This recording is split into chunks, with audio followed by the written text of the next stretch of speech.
As you know,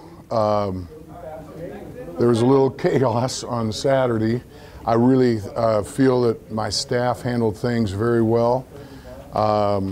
As I understand, that's the first time that a game has been canceled, and so you have the opposing team and the negotiations we were going through, and then the 90,000 fans and trying to track the storm and kind of think on the run there. So I thought we had everything I knew.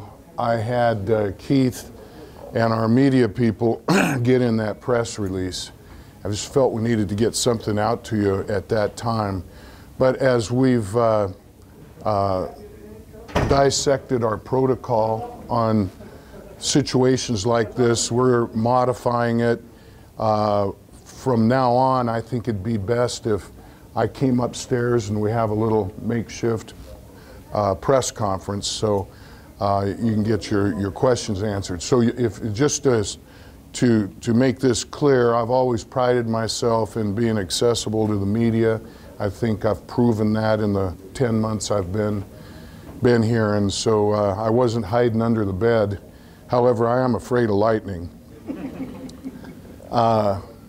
So with that, the options of a 12th game, we did leave it with Akron and Larry Williams, who's a classy guy, a good AD, and I thought we had very good dialogue. That Scott felt like he wanted to play, and the players wanted to play, and that was the message I was getting on Sunday. That had a lot of challenges to it, but we did have Akron here. We did have the officials. We could have gotten a TV window on, I think, Fox 1, and so there were some positives there. But in the end, the housing part of it was an issue for Akron, and so we decided to go ahead and well, first of all, we canceled the game for Saturday, and then we decided not to play it on Sunday. As it turns out, that was a pretty nasty day too, but and we could see that in the forecast. And we kind of left it verbally that we'd like to play the game. We don't have a common bye, so it would have to be at the end of the year, and that if both schools agreed to it, we could play on the Saturday after the end of the regular season, barring if either team was in their conference championship game. So that's a loose end out there. That's one option, and then we're looking at some other options that would center around October 27th, and those options are limited, but the staff's doing a good job. So it's a little premature to say which direction we're going, but we do want to play 12 games. We do want to be bowl eligible. We want to extend the season, get the practices and all that come with preparing for a bowl game. So.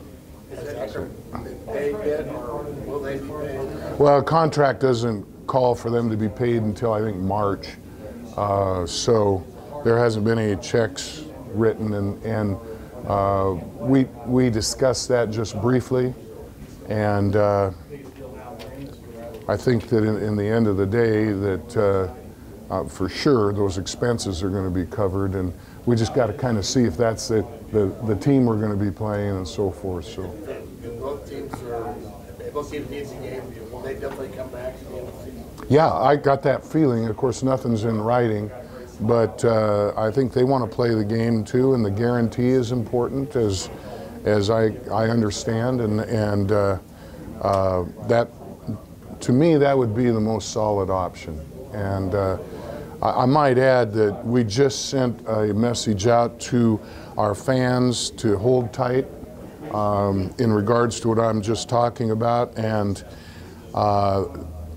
tickets would be reissued regardless of what option we're going to go, so that what they paid for they're going to get. However, there is no refund We clearly state that on the back of the ticket.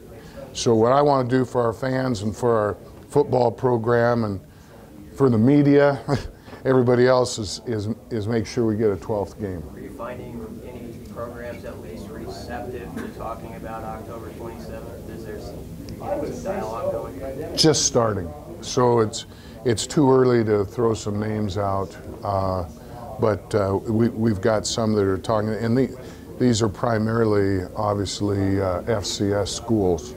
We're good there because we don't have an FCS school on our schedule, so providing they qualify with the number of scholarships and such that are required through the NC2A, we could count that as a win if we were to decide to go that direction. I don't want to get too specific, but the Iowa State athletic director was asked about Nebraska specifically. Could Iowa State, since they had a cancellation, be a possibility at all?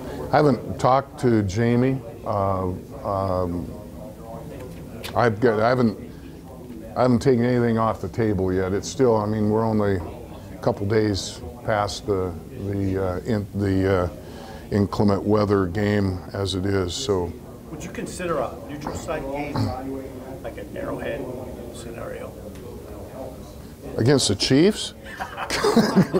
Against Iowa State. Oh, I hadn't thought about that. I want to take care of our fans. You know, whether we want to play 7 home games. It's important to me that we do that. So we're looking for a home game right now. What logistically fell through with the hotel arrangement with Akron on Saturday night?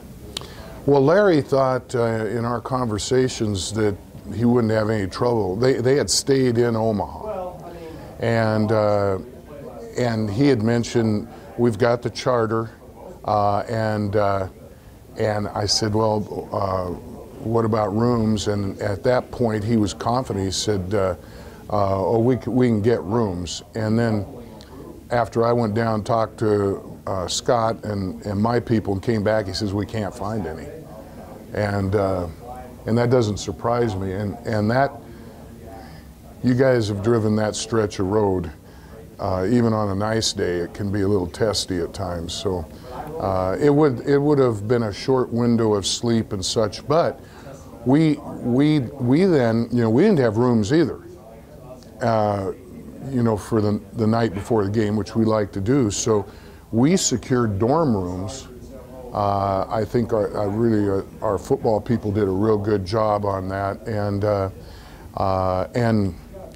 catering and such on short notice.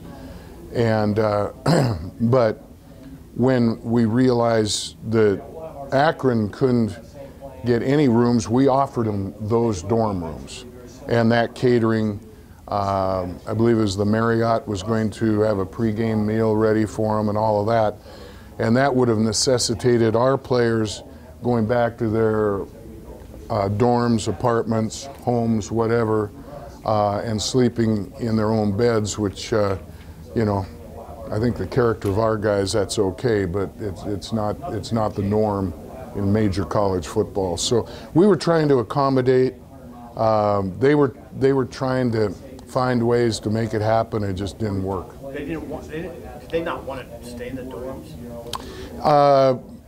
They had a concern because it would have been a couple of dorms. We couldn't get everybody into one, and it was just not a